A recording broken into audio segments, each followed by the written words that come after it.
I'm loving this Andrew Yang tweet more every moment that I spend with it because it's really insightful, but you don't notice when you first read it. When he says on the right about culture, that kind of is where the right is at. Both sides would say, that culture and information matter, but one side thinks information is king, the other side thinks culture is king, and he says you need to build a bridge between these two irrationals.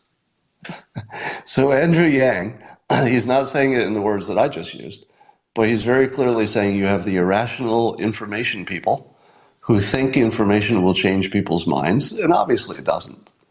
You've got the culture people who think culture is everything, and while it's important, it's maybe not as useful as it should be in a melting pot, multicultural world that is always changing. You can't lock down your culture in a changing world. Things change.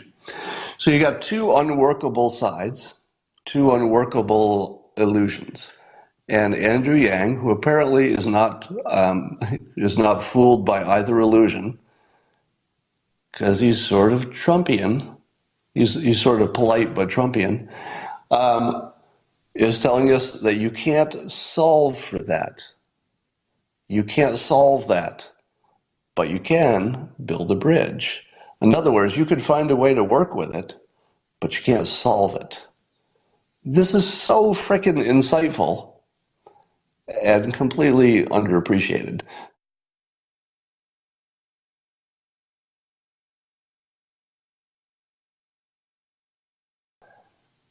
Well. Andrew Yang on Twitter, Andrew Yang, as you know, running for president on the Democratic side. And he says in his tweet, according to twin studies, between 1/3 and 1/2 of political alignment is linked to genetics. That is, most of us are born somewhat wired to be liberal or conservative. And then he says, if this is the case, we need to build bridges as much as possible. It's not just information or culture.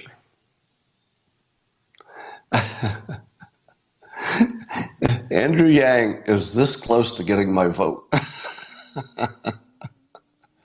He's a crazy nerd, and I'm saying that with affection because I love crazy nerds. If I could, spend time with somebody, I'd pick crazy nerd every time, right? Crazy nerds are great. Crazy nerds, are the most probably among the most valuable citizens.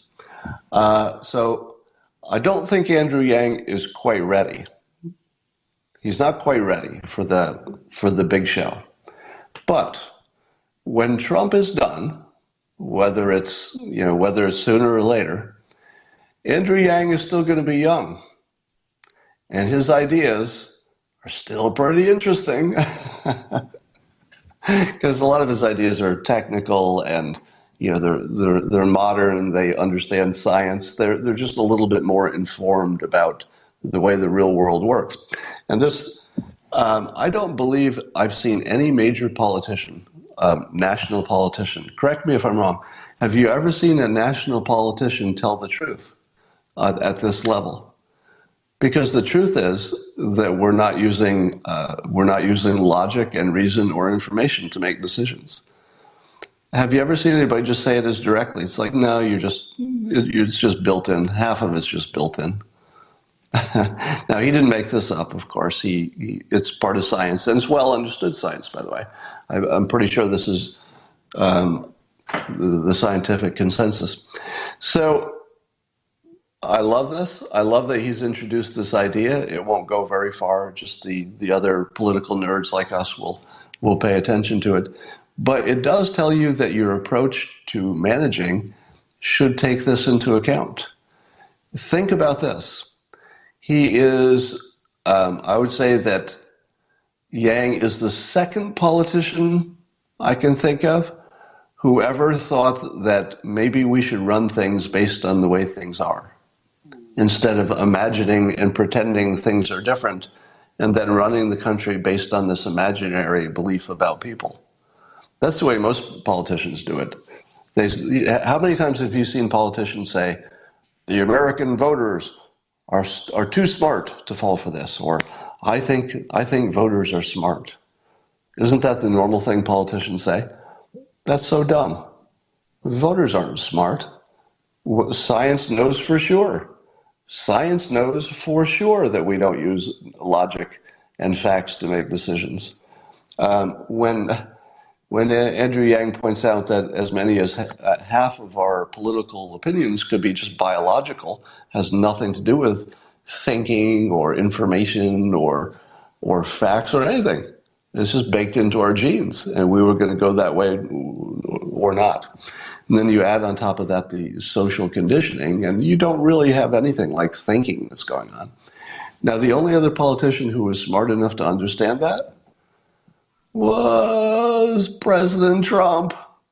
He doesn't use the same words, but when President Trump talks about, hyperbole and persuasion, which he does talk about, the reason those things matter is exactly what Andrew Yang is saying. Yang is just giving us the delightful nerd version of it, which is that science has shown blah, blah, blah, we're irrational creatures and we're born that way.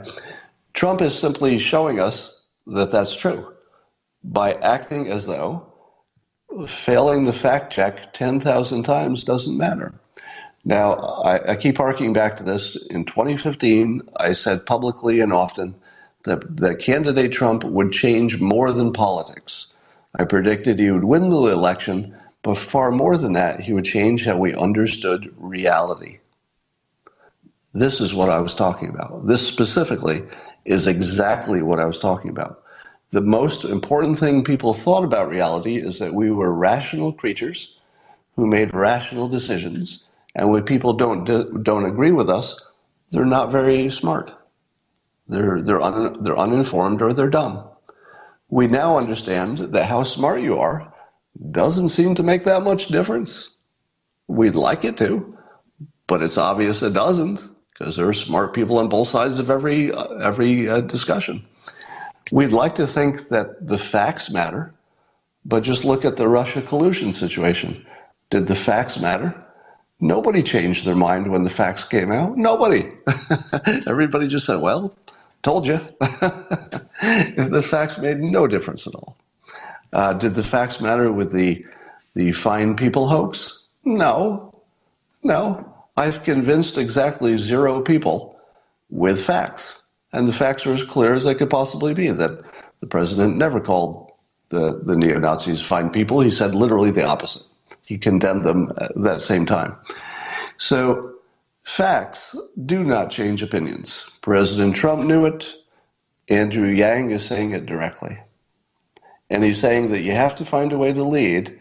He's clever about it, because what he said was, Andrew Yang said, if this is the case, meaning that if genetics is determining largely our opinions, he goes, if this is the case, we need to build bridges as much as possible. It's not just information or culture. So you know how there are the Congressman Steve says culture is important. A lot of oh my God, this is more brilliant than I thought it was, because when Yang says it's not just information or culture, he's cleverly found 2 words to substitute for liberal and conservative. And I just now realized that. Conservatives are about culture. The Democrats, the liberals, are about what they think is information. In other words, the liberals live in an illusion that if they could just get better information over to the other side would change their mind, unless they're toothless morons. Wouldn't you say that's the Republican view?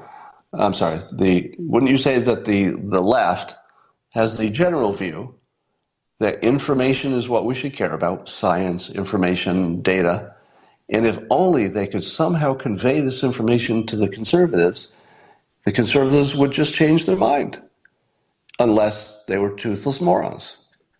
And so what do the people on the left declare when they fail to change anybody's minds with data and information? What do they declare is the case? Oh, it looks like we underestimated the number of toothless morons. We thought there'd be a scattering of them on the right, but we're very disappointed to find out that 50% of the country are toothless morons, and they can't see data. Now, of course, they're living in an illusion. The illusion is that data and information could change anybody's mind. And part of the illusion is that new information would change their minds. But it won't. We see it all the time. Do you think information will change the mind of anybody on the left? It won't. But they believe they're in this illusion where information is the main thing. On the right, I'm loving this Andrew Yang tweet more every moment that I spend with it. Because it's really insightful, but you don't notice when you first read it.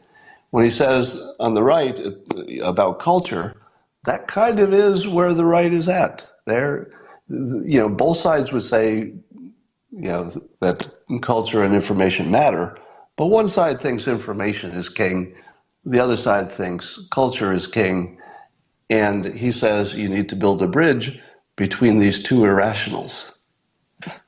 So Andrew Yang, he's not saying it in the words that I just used, but he's very clearly saying you have the irrational information people who think information will change people's minds, and obviously it doesn't. You've got the culture people who think culture is everything, and while it's important, it's maybe not as useful as it should be in a melting pot, multicultural world that is always changing. You can't lock down your culture in a changing world. Things change. So you got two unworkable sides, two unworkable illusions.